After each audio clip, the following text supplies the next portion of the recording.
Hello everyone, it's Tiana from the Maniology team here with our weekly live. Every Tuesday at 1:30 p.m. Hawaii Standard Time, you can find us here on another nail stamping journey. Whether it's a tutorial technique or hack, we're here to discuss the details, and we're so happy you could join us. And of course, if you're digging our live streams and enjoy being a part of the vibes here, make sure you're following us by hitting that subscribe button. You know we're all about creativity, stamping realness, and awesome nail art. So don't miss out on another nail stamping tutorial or a Maniology live or an unboxing. Subscribe today and let's hang out every Tuesday. Also, of course, if you have an idea for a topic you'd like us to talk about, drop your thoughts in the comments because we want to hear from you. So today I thought I'd do something a little different. As you can see, I am nubbins right now, and I thought right now would be a very good time to show nail art on the nail. If you've been following us for a long time, you know that normally Dev and I have our nails done. Why? Because we are creatives ourselves. You know, we want to test out certain things. Of course, we want our nails to look good. But my nails are in a lull right now. I'm in the process of moving, so a lot of boxes, a lot of packing. And I thought right now would be a good time to just not put anything on my nails, and you get to benefit from that. So today I wanted to discuss painting the nails and cleaning. Today's focus is going to be about cleaning. And I know it might seem like, oh my gosh, this is so, of course, you're going to clean the nails after you're done. But the thing is, we actually get a lot of questions about how to clean. So I figured right now I will use my little guinea pigs here to show you how I basically go ahead and clean the cuticles of my nails once the nail art is finished. Now I'm going under the point of view that if you do not have something like this, the Mani mask, and or something that looks like this, like a cuticle protector tape, which this is not reusable. This is reusable. So if you don't have something that looks like this to go ahead and protect the cuticle, I have a solution, which is basically old school, but I think a lot of you might want to actually see how I would do or clean up my nails. So let's just jump into it. Let me go ahead and lay my napkin down, and I'm actually going to show, because I know we do this technique a lot, okay? I'm going to show two different ways. One is like the standard way that people would paint the nail. So why not show both? So here I'm just going to go ahead, and it doesn't matter. I'm going to try and be as neat as possible, but the whole point of this is to not. And you can see I already got some nail polish that's kind of going into the wells of my cuticles or my sidewalls. So let's just do this. And I'll leave this. Oh, we'll just go for it. Why not just go for it? Okay. There. And I'll take this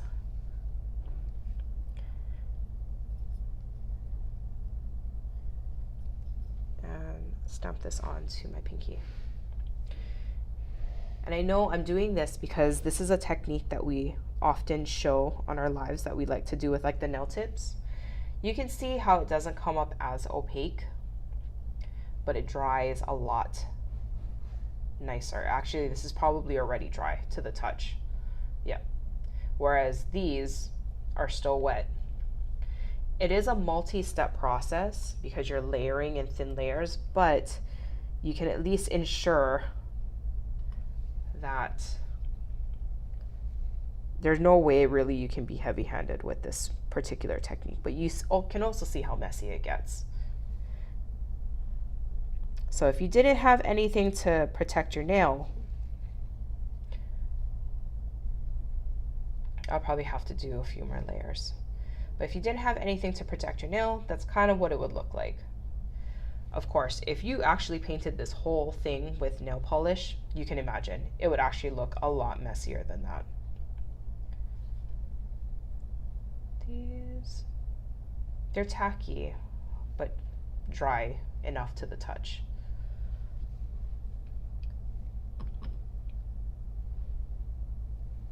For the sake of this video, let's go ahead and do a few more layers so it gets opaque the way that we want it. This is a lighter color. And there we go.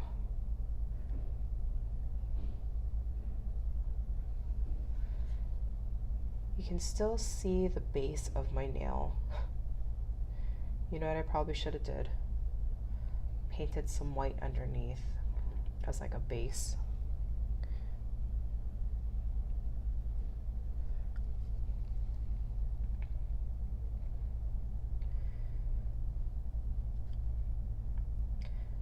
Now just for kicks, we'll do another layer. Oh gosh. Let's do another layer because the point of this is because I want to show you how to get that paint off the sides.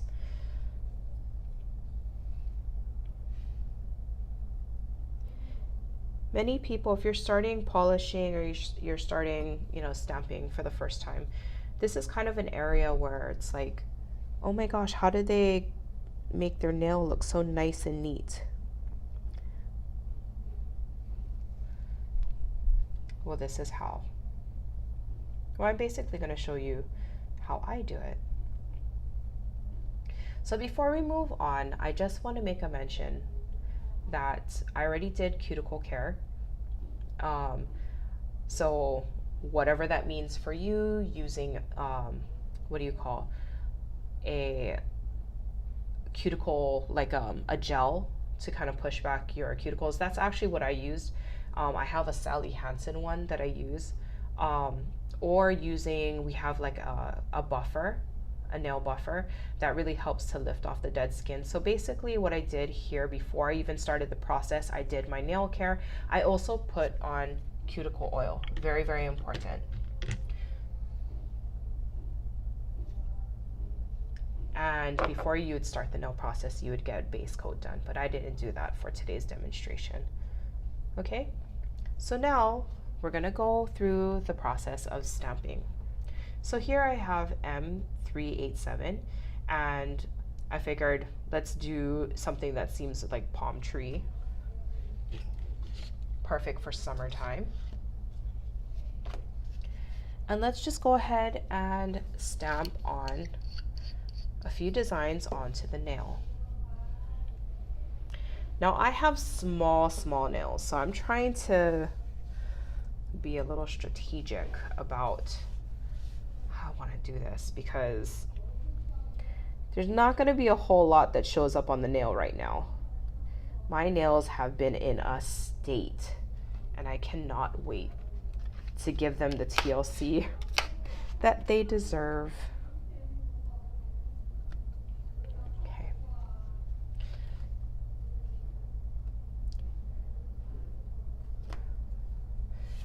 Boxing up things, unboxing, such a chore.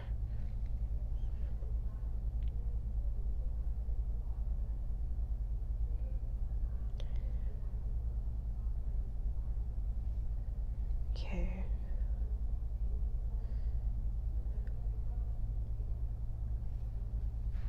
So there you go. I have these. So today is not going to really be about the art as it is going to be about the technique and what I'm going to show you.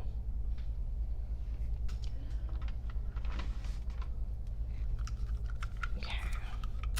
This is what happens when you don't have your sticky stamper station right next to you. That's okay. This is going to come in handy hopefully a little later. I like to just do this and put the tape right on my skin so I can use it later. Just like a little reminder.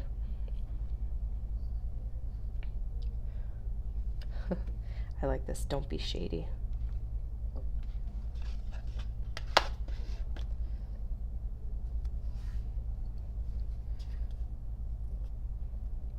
Okay, let's go ahead and isolate that. And oops, don't be shady.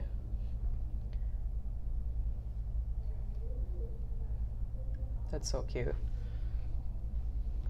Okay, and one more for the pinky. Let's see, what is going to, I was like, what's gonna turn out? Let's just try one of these little palm trees. My pinky is so tiny right now that not much is gonna really show up on the pinky, art-wise. Okay, so let's carefully remove that little bit there.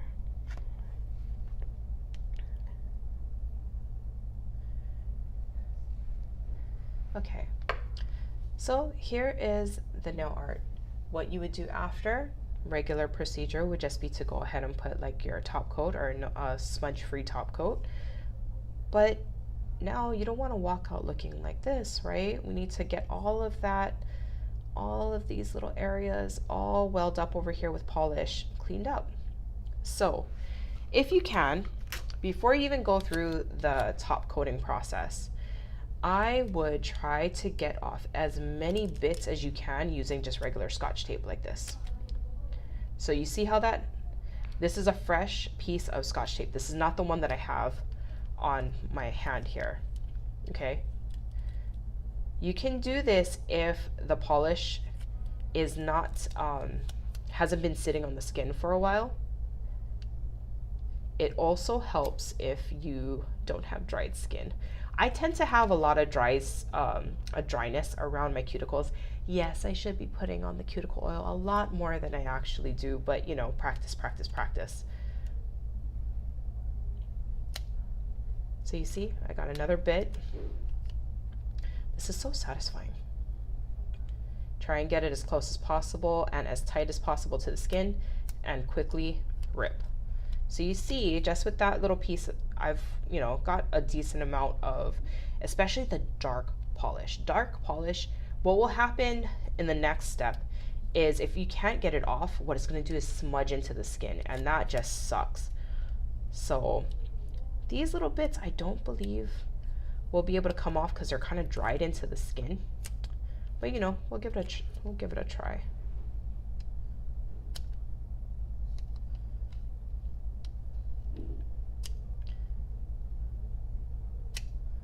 Yeah, as you can see, there's really not much coming off there, and that's because, you know, this has already been dried into the skin. So if it seems like the tape is not as sticky, keep going around the tape. Find the stickiest piece and use that up against the skin. That'll be best. So you see, as I'm getting more of that background, my base polish. So try to see if you can get as much of the excess polish off the skin as possible. It'll make the next step easiest, or easier. Okay. All right, so I think the tape has done its job. Let's move on. What I like to do, and I tell you, my cleanup brushes are these brushes. You can already tell how much I've loved this brush because, yeah, it's all eaten. And actually, here, you see how this brush says Maniology? I'm gonna show you how long I've had this brush. So you guys know that we were Bundle Monster before. Can you guys see where it actually has the B and you can see the stir for Bundle Monster? That's how long I've had this brush. I think this is OG. I've cut this thing. You know, when it starts to kind of fray. Yeah, I don't really do nail art without it, especially when it comes to using polish, which these days I don't really use polish on myself, but this brush will never go away. That's a little piece of nostalgia for you guys. So this right here, all it has is 100% acetone. And what I like to do is just wet the tip. Now we're not going to put this soaking brush onto the nail. I like to kind of blot it. You can see how much acetone came off of that. And I like to go as close as I can and sweep.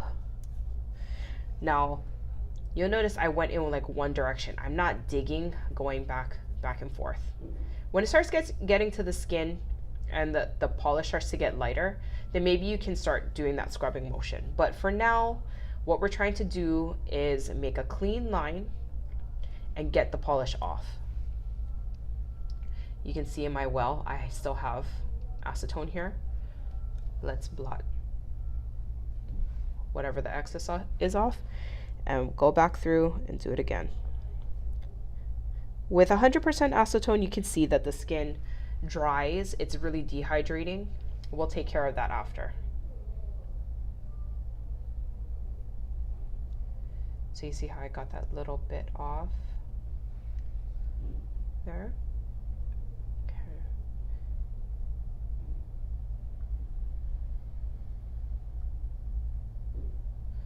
Okay.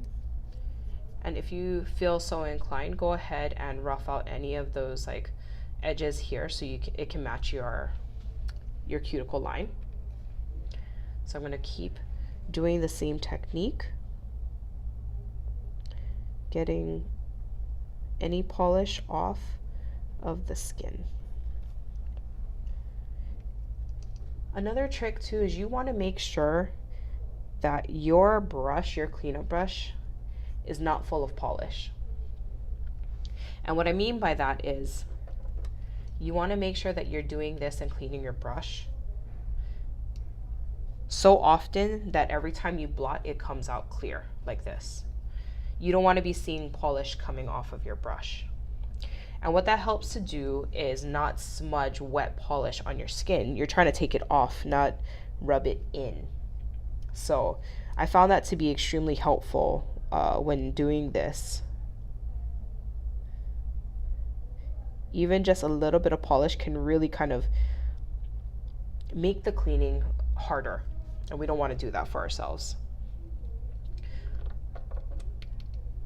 So get the polish off, not rub the polish in. Okay? Especially when it comes to darker colors. The lighter colors, I feel like if you want to push it, you can. But let's see, I don't really have too much dark polish on me. But for the sake of today, I'm actually going to dot a little bit of polish on my skin, just so you can see what that would look like. Okay, let's do it here. Okay, so you'll see that I just put a little bit of green on there.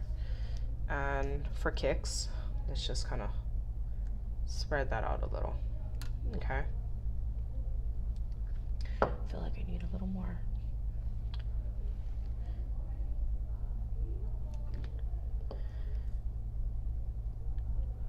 Okay. So now, let me clean this because I don't want green on my cleanup brush.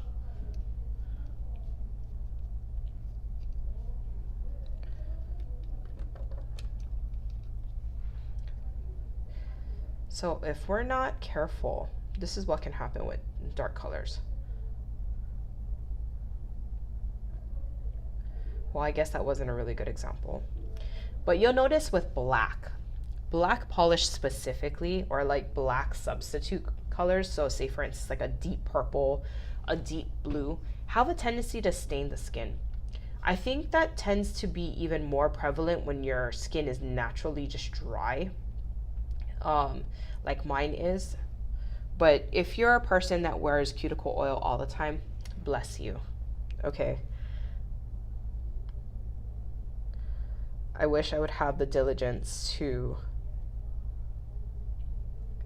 put on cuticle oil like that. But what can tend to happen is that it'll just smudge and start staining the skin. So again, it kind of goes back to what I was saying too about taking off, not rubbing in.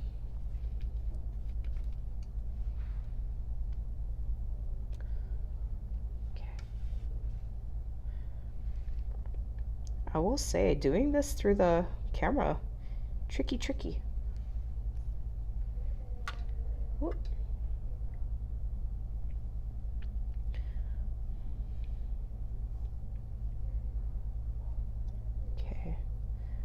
Over here gets a little deeper, so I want to try and get as close as I possibly can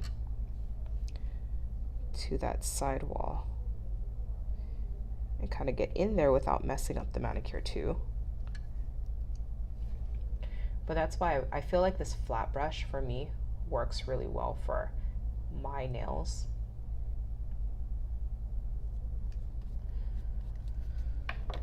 Another type of brush that might work too is like a slant brush like this, an angled brush that's really tapered and thin. That can really help to get into those side areas. So not a really fat brush, something like that. Although I have these brushes, I still feel most comfortable with my flat one. Don't ask me why. Old habits die hard. Can probably have the best tool, but you know, the tool that you're most comfortable with is the one that you go to. So, you know, that's probably the reason why.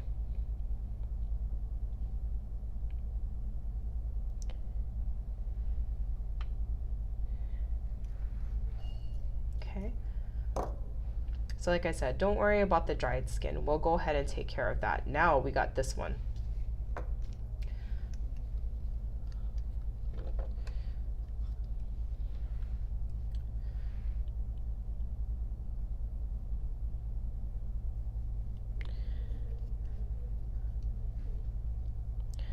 So let's go up to the nail as close as you possibly can without taking off any of that polish. Make sure your brush is clean and kind of repeat these steps each time. Okay. Now you don't want to neglect these areas too, okay? So just double check and make sure, especially because my nails are so short. Stamping, definitely you'll stamp onto the skin there or polish onto the skin. Okay, so we want to make sure cleaning up any of those areas. That looks good. Okay, so that is how I clean up my nails. Now just for kicks, I'm gonna go ahead, let's just assume that a top coat has now gone on to your manicure, and we'll just go ahead and finish it with some cuticle oil. And all that dryness that the acetone left is gone. Don't forget this part. If you want to, another way we go ahead and do this too is using a brush. So sometimes, you know, you find that this brush can be a little bit fat, like just a little too thick. And so a brush like this can help you get into all the nooks and crannies, everywhere that needs to be. So that's another tip. You don't have to do it this way, of course, but you see how it helps to get into, if you have deep side walls and things like that, somewhere that, you know, your actual fingers can't get into tightly enough, then maybe the brush might be a good method. Let me get this off my skin.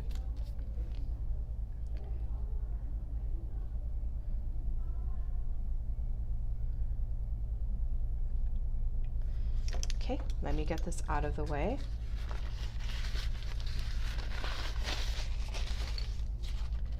And there you go. Your mani ready. Summer ready. Don't be shady. That's so cute. But I hope today that this live was helpful. Again, this is definitely coming from the point of view that you just got started in nail stamping and you don't have necessarily other tools.